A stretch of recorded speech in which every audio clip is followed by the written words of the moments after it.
Hello. হ্যাঁ বলো ভাই। কি হয়েছে? হ্যাঁ রাবি ভাই, তুমি কই আছো? তোমার সাথে আমার খুব জরুরি কথা আছে তো। হ্যাঁ ভাই, কি জরুরি কথা বলো।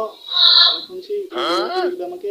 হ্যাঁ আসলে হয়েছে কি জানো, আমি না একটা মেয়ে পছন্দ করেছি, তাই বলতে পারছিলাম না যে তুমি ভাই হতো, সেজন্য তোমাকে বলছি। তুমি কি আম্মুকে লোক করে বইলো না। সত্যি আমি মেয়েটাকে খুবই পছন্দ করেছি, সেই সুন্দর মেয়েটা। কি বলছো ভাই, তুমি মেয়ে পছন্দ করেছো? তো মেয়েটা বড় একটা গরিব ভাই, মেয়েটা সেই বড় লোক ভাই, চারতলা বাড়ি। আমি সেই পছন্দ করেছি, আমাকেও পছন্দ করে। তুমি খালি মাকে বলো যে আমি একটা মেয়ে পছন্দ করি, ভালোবাসি, তাকে বিয়ে করবো। আসলে আমি মানে শরমে ভয় বলতে পারছি না, তো আসলে তুমি আমার ভাইও কিছু ভাই, সেজন্য তোমাকে দিয়ে বললাম আমি। ভাইয়া একটু আমার কাছে করলো না ভাই, তোমার ভাই প্লিজ করলো। আরে কোনো সমস্যা নেই, শুনি ভাই, গরিব হলে মানা করতাম, বড় লোক তো যেন মানা করি, সমস্যা নেই, চালাই যায়। আগে দুই প্রেম করে তারপরে আমার মায়ের প্রস্তাব আসতে দিচ্ছি। হঠাৎ করে বললে শিখা যাবে, বুঝছিস? লাইন মার।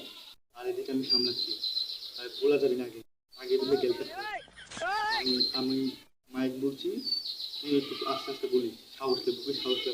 প্রেম যখন করতে লেগেছি তখন ভালো করে করিস। তাও ভালো যে গরিব না বড় লোক।